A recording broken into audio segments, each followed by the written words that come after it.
Sabe aquele corredor de tribunal? Frio, silencioso. Parece que ele suga o ar da gente. Eu estava ali, parada, tentando respirar, quando vi o Eduardo vindo na minha direção, com aquele sorriso de fachada que enganou todo mundo por tanto tempo. Ele passou do meu lado, perto o suficiente para que só eu ouvisse, e sussurrou: "Lembre-se do que acontece quando você não coopera."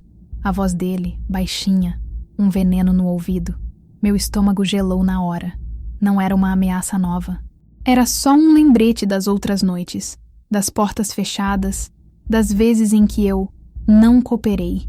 Eu apenas balancei a cabeça como ele esperava. Meu olhar cruzou o corredor e parou nela. A advogada dele, Cristiane, de pé, na porta da sala de audiência, olhando para ele com uma admiração que me deu nojo. Não era um olhar profissional. Era devoção. Eram um time. E eu era o alvo. Eles ali, se achando os donos do mundo. Ele com a ameaça velada. Ela com o olhar de cúmplice. Eles pensam que esse jogo é sobre o processo. Sobre o dinheiro. Mal sabem eles que a única prova que eu tenho na minha bolsa, a prova que vai acabar com tudo, não é sobre o que ele fez comigo. É sobre o que ele fez com ela. A promotoria vai adorar. Alguma vez você já se sentiu traída por quem mais deveria te proteger? Se a sua resposta for sim, ou se você simplesmente está com o sangue fervendo por mim, se inscreve aqui no canal e ativa o sininho. Porque você vai querer ver, com seus próprios olhos, a casa deles caindo. Ah, e me fala aqui nos comentários de que cidade você é. Quero saber até onde a nossa voz está chegando. É engraçado como a memória funciona, né? Ali, naquele corredor gelado, tudo o que eu conseguia lembrar era do calor. O calor dos flashes nas festas. O calor do braço dele ao redor da minha cintura quando ele queria mostrar para todo mundo que éramos o casal. E nós éramos. Pelo menos para quem via de fora. Eduardo era um mestre em criar cenários. Nossa vida parecia um daqueles apartamentos decorados, sabe? Linda na foto, mas fria, sem alma, sem ninguém morando de verdade ali dentro. Ele era o arquiteto de tudo. Charmoso, inteligente, o homem que sempre tinha a piada certa, o elogio perfeito na ponta da língua, em público. Ah, em público ele era um príncipe. Eu era a esposa sortuda, a mulher que tinha tudo. Nossos amigos nos admiravam. Vocês são uma inspiração, eles diziam. Inspiração. Que piada amarga. Eu sorria e agradecia, claro. Aprendi a sorrir no automático. Meu sorriso era parte do cenário que ele construiu. Lembro de um jantar na nossa casa, a casa que ele fazia questão de dizer que era o nosso ninho. Ele levantou um brinde a mim, na frente de umas 20 pessoas. Falou da minha força, do meu apoio. As pessoas aplaudiram. Eu queria afundar na cadeira, porque eu sabia que aquele brinde não era para mim. Era para ele. Era mais uma camada de tinta na fachada impecável que ele apresentava ao mundo. E a Cristiane, ela estava lá naquela noite. Sempre estava de um jeito ou de outro. No começo, ela era só a advogada brilhante que um amigo indicou. Depois, virou a conselheira, a amiga da família. Ela olhava para o Eduardo com uma admiração que, na minha inocência, eu achava que era puramente profissional. Ela olhava para mim com uma espécie de pena, uma pena que eu não entendia. "Você tem tanta sorte, Fernanda", ela me disse uma vez, apertando meu braço. "O Eduardo te coloca num pedestal. Hoje eu entendo. Não era um pedestal. Era uma jaula de ouro. Mas ainda assim uma jaula. E ela não tinha pena de mim. Ela tinha inveja da jaula, não da pessoa que estava dentro. O que estava em jogo ali, naquele tribunal, não era só um casamento. Era a demolição de um prédio inteiro. Era a minha vida de mentira, o status, o respeito que ele tinha, e que eu, por tabela, também tinha. Era o mundo que ele me convenceu que era meu, mas que, na verdade, eu só estava alugando. E o aluguel era o meu silêncio. A ameaça do Eduardo no corredor não foi o começo da guerra. Foi só a gota d'água num copo que já estava transbordando há anos. O que ele fazia comigo não deixava marca na pele. Era mais fundo, mais inteligente, se é que se pode usar essa palavra. Ele era um especialista em quebrar a gente por dentro. Ele não gritava. Gritar chama a atenção, e ele odiava a plateia para os seus atos de verdade. O poder dele estava no silêncio. Sabe o que é você estar feliz, animada com uma conquista sua, pequena que seja, e contar para ele, e a única resposta ser um silêncio pesado? Um olhar que dizia: é só isso? Em segundos, a sua alegria virava pó, virava vergonha. Ele tinha o dom de me fazer sentir burra, de torcer as minhas palavras, até que eu mesma não soubesse mais o que eu queria dizer. Eu comecei a me policiar, a pensar 10 vezes antes de abrir a boca. Comecei a andar na ponta dos pés dentro da minha própria casa. A paz tinha um preço, a minha opinião, a minha voz. A violação não foi um ato, foi um processo. Foi a erosão lenta da minha identidade. Eu me tornei um fantasma que servia café e sorria para as visitas. E a fissura, o momento em que a barragem se rompeu, não foi um acesso de raiva. Foi um momento de clareza assustadora. Foi numa noite qualquer, umas semanas antes de tudo isso explodir. Ele tinha me diminuído na frente de um casal de amigos, com uma daquelas brincadeirinhas dele que só eu entendia a maldade. Mais tarde, em casa, eu fui questioná-lo, com calma, e ele me olhou, com um frio que eu nunca vou esquecer, e disse: você está cansada, Fernanda. Está imaginando coisas. Acho que você precisa de ajuda. Naquele instante, eu vi o plano dele. Não era só me controlar, era me apagar, me convencer de que eu era louca, instável, para que no dia que eu resolvesse falar, ninguém acreditasse em mim. Foi ali que o medo mudou de forma. O pavor de ficar virou menor que o pavor de desaparecer por completo. O gelo no meu estômago não derreteu. Ele se solidificou. Virou uma pedra de gelo afiada. A vítima morreu naquela noite. E no lugar dela, nasceu uma estrategista. O medo não foi embora. Ele só virou combustível. Eu parei de chorar e comecei a prestar atenção. A prova não caiu no meu colo. Eu não tive sorte. Sorte é para quem não tem um plano. Depois daquela noite, daquela frase dele sobre eu precisar de ajuda, eu virei uma caçadora. Só que eu não estava procurando um chifre. Eu estava procurando uma arma. A gente viveu tanto tempo junto que eu conhecia as rachaduras na armadura dele. E a maior delas era a arrogância. Ele se achava tão esperto, mas tão esperto que ficou descuidado. A primeira pista veio na fatura do cartão de crédito. Eu sempre fui a responsável por organizar as contas. Era uma das minhas funções. No meio das despesas normais, tinha uma que se repetia. Um hotel boutique em Itaipava. Sempre no meio da semana. Reunião de negócios, ele dizia quando viajava. Mas o nome do hotel, eu conhecia. A Cristiane tinha comentado sobre ele uma vez num jantar. Um lugar perfeito para uma escapada romântica, ela disse, olhando para o Eduardo. Na época não liguei os pontos. Agora, a frase dela piscava na minha cabeça como um letreiro de neon. Mas aquilo não era prova.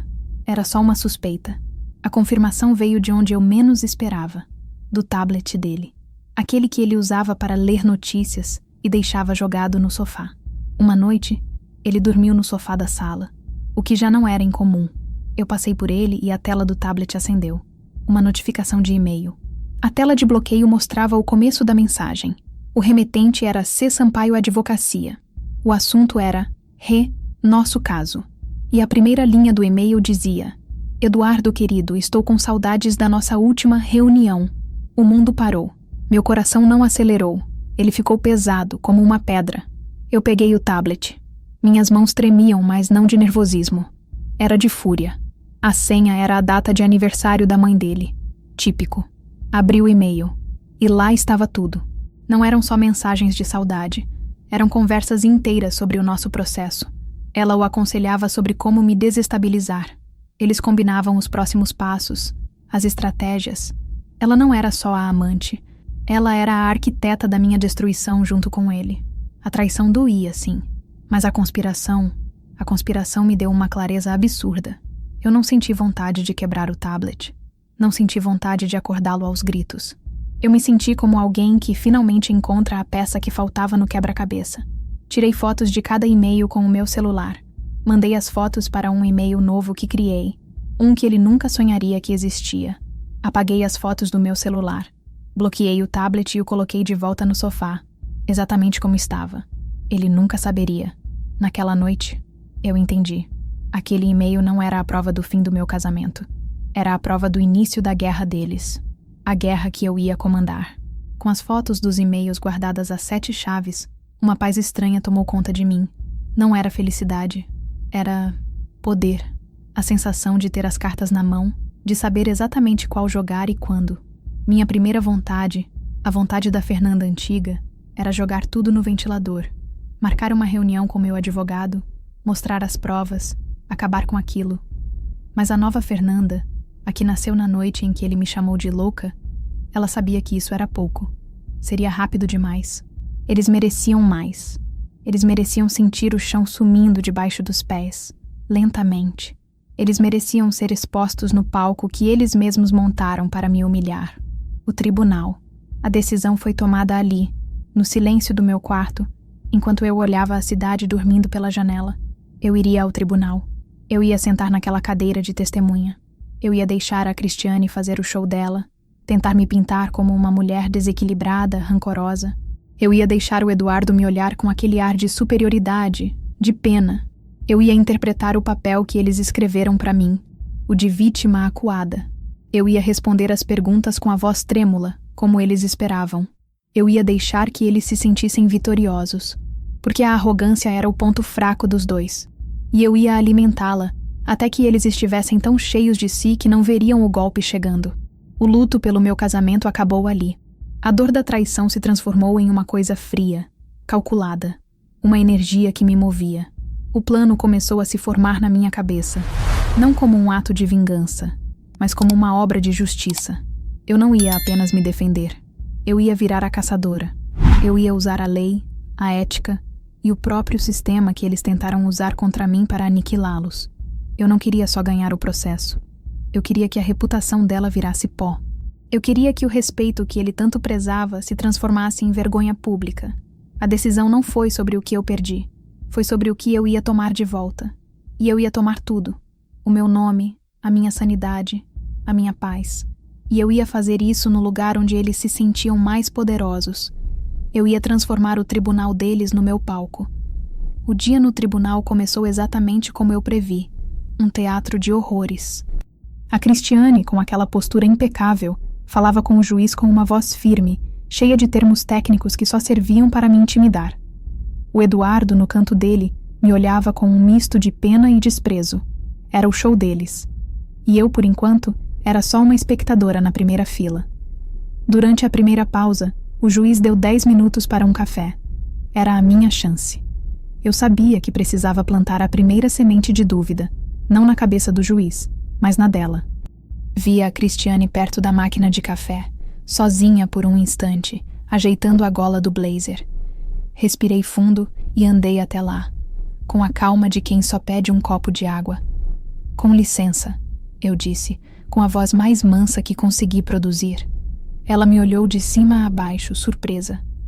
Não esperava que eu me aproximasse.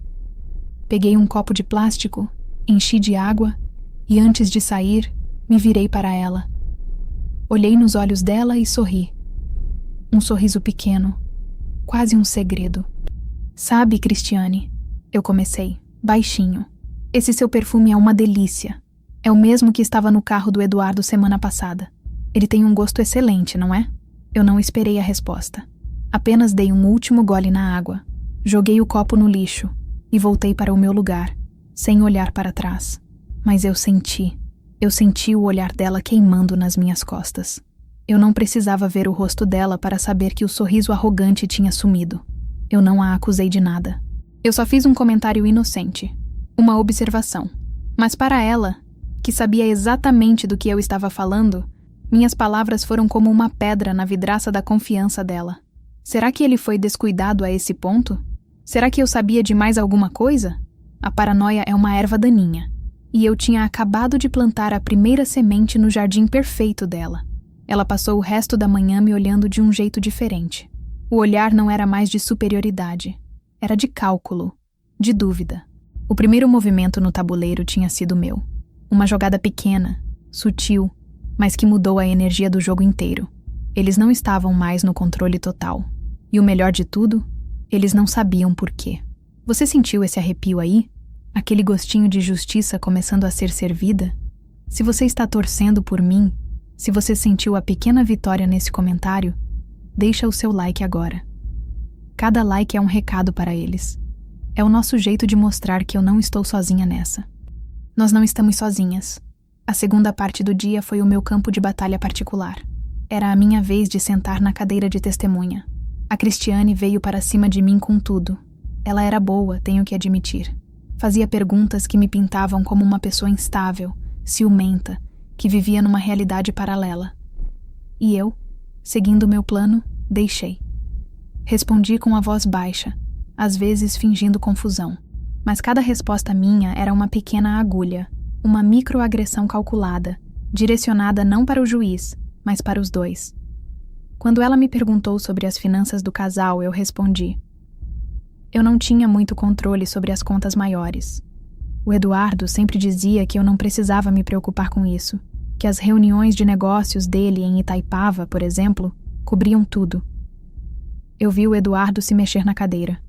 Vi a Cristiane piscar mais rápido, a mandíbula um pouco mais tensa.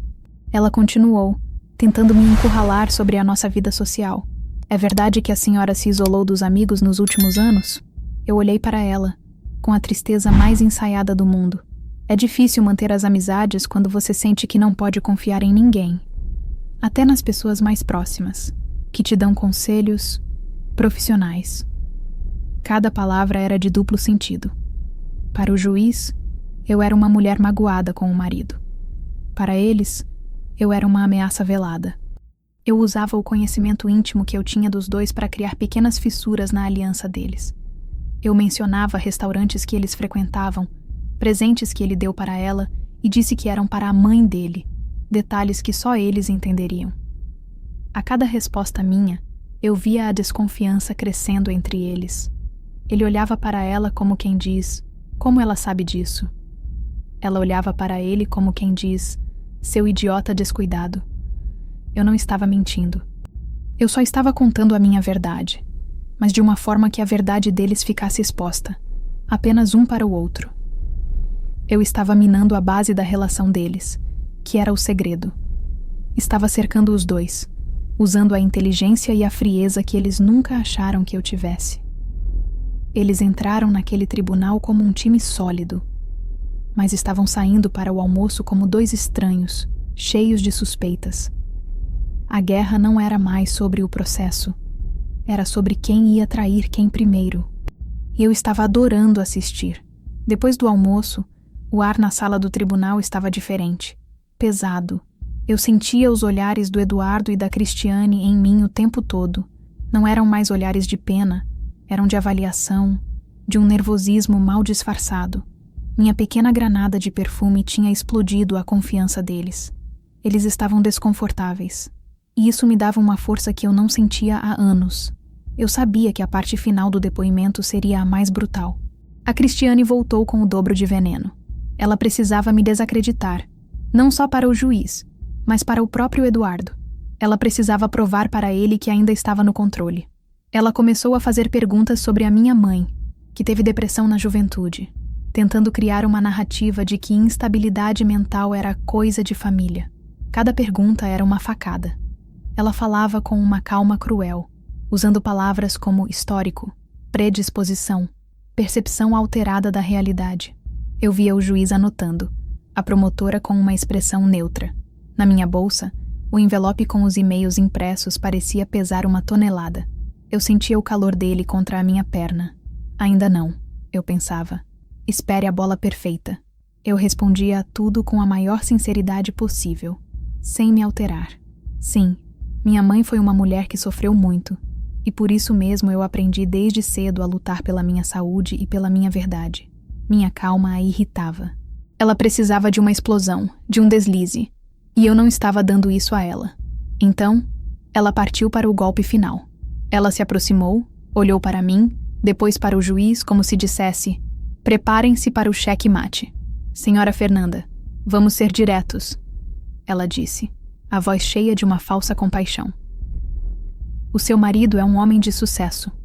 O que temos aqui é um divórcio litigioso onde a senhora se sente deixada para trás.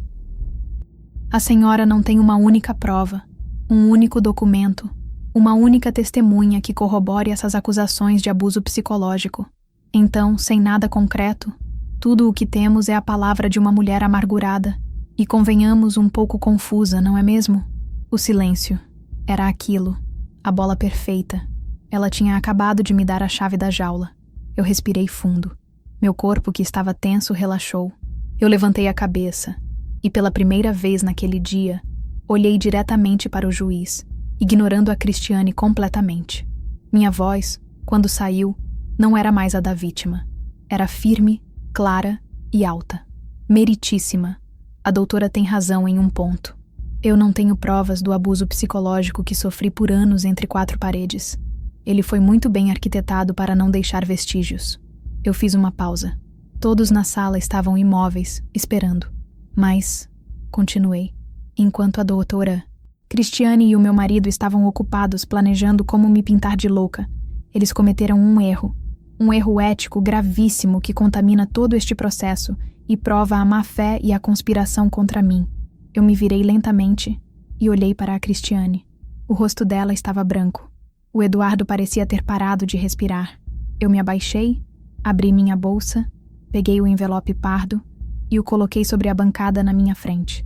Meritíssima. Eu não tenho provas do que ele fez sozinho, mas eu tenho provas contundentes, em forma de e-mails, da relação íntima e da conspiração processual entre o réu e sua advogada. Provas de que eles usaram a relação pessoal para planejar minha desestabilização emocional e manipular este tribunal. O som do envelope batendo na madeira ecoou na sala silenciosa. A promotora se inclinou para a frente, os olhos brilhando. O juiz olhou do envelope para a Cristiane, cujo rosto era uma máscara de pânico puro. Peço que estes documentos sejam anexados ao processo, eu disse, empurrando o envelope para a frente. Acredito que eles serão de grande interesse para a promotoria e para a comissão de ética da OAB. Cheque mate. O que aconteceu depois daquele momento no tribunal não foi uma explosão, foi uma implosão. Lenta, silenciosa e devastadora. A audiência foi suspensa, claro. A cena da Cristiane tentando gaguejar uma defesa enquanto o juiz a olhava com um desprezo glacial é uma fotografia que eu vou guardar para sempre. Meu advogado assumiu dali. Eu não precisei dizer mais uma palavra. Fui para casa e pela primeira vez em anos dormi. Dormi por 12 horas seguidas. Um sono sem sonhos, sem medo. A queda deles eu acompanhei de camarote, mas de longe. Como quem assiste a um prédio sendo demolido em câmera lenta. A primeira a cair foi a Cristiane. A notícia se espalhou como fogo no meio jurídico. A advogada brilhante virou a amante antiética. A OAB abriu um processo disciplinar imediatamente.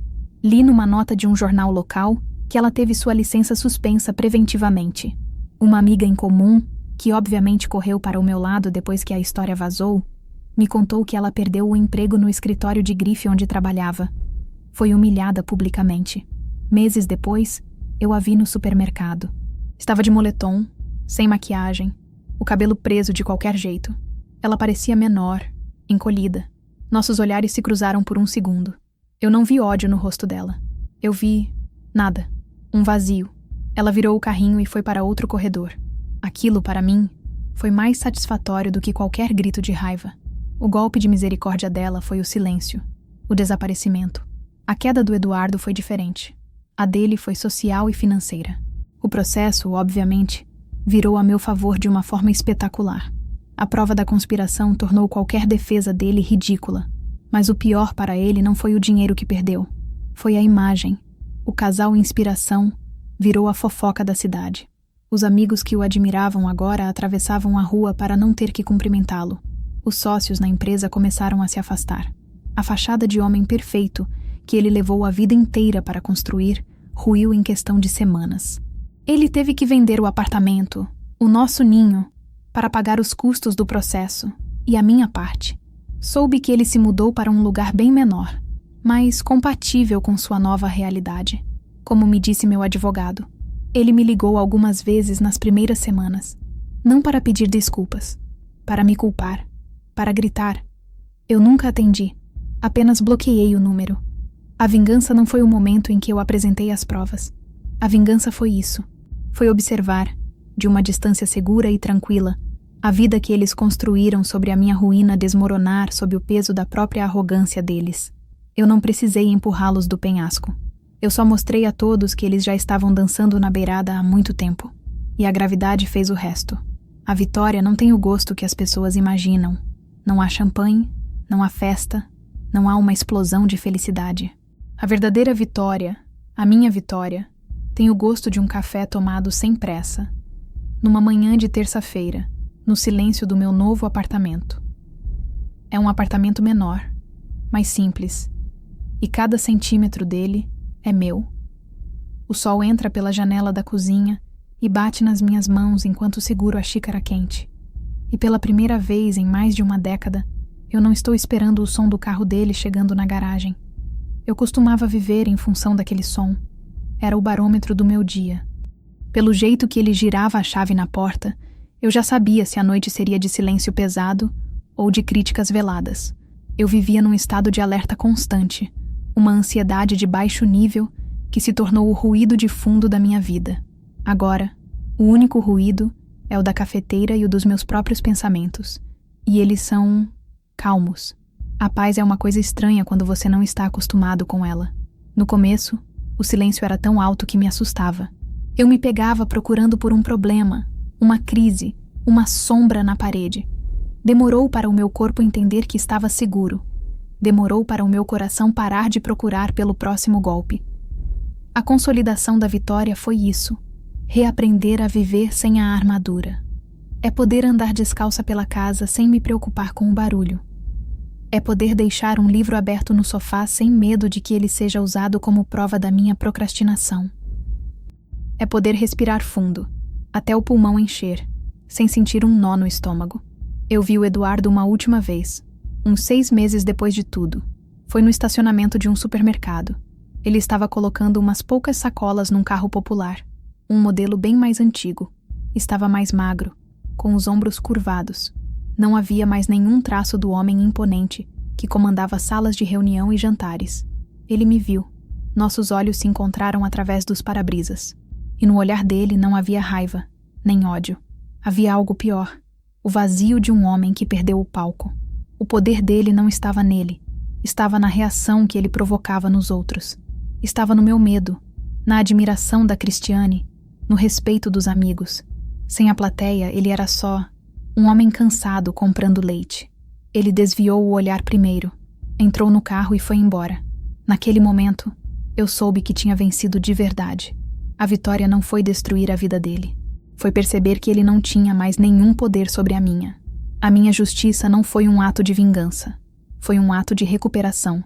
Eu recuperei o meu nome, a minha paz, o meu direito de tomar um café quente numa manhã de sol. E isso, meu bem, vale mais do que qualquer fortuna ou processo ganho. É o rescaldo frio e silencioso, e é a coisa mais bonita que eu já senti. Eu estou aqui, conversando com você, contando cada detalhe dessa história. E eu sei que você esteve comigo em cada passo. Eu senti você aqui no corredor do tribunal. Senti a sua raiva quando ele sussurrou no meu ouvido. Senti a sua torcida quando eu coloquei aquele envelope na mesa. E eu preciso que você saiba por que eu contei tudo isso. Não foi para receber pena.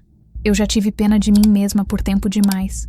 Eu contei essa história porque sei que, em algum lugar, tem uma mulher ouvindo isso e reconhecendo o próprio silêncio na minha voz.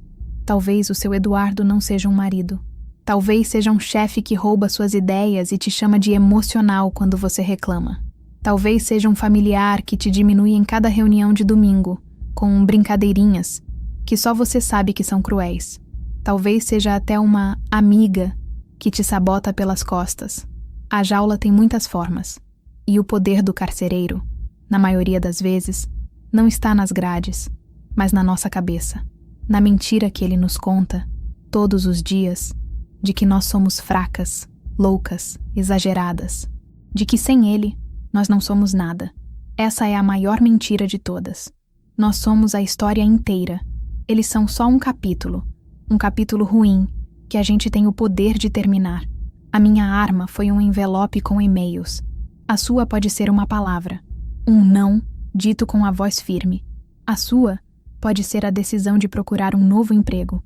A sua pode ser a coragem de se afastar de uma amizade tóxica. A sua pode ser simplesmente se olhar no espelho e começar a acreditar na sua própria versão dos fatos. Não subestime o seu poder. Não subestime a sua dor, nem a sua inteligência. Essa cicatriz que você carrega não é um sinal de fraqueza. É um mapa. É a prova de que você sobreviveu a algo que tentou te destruir.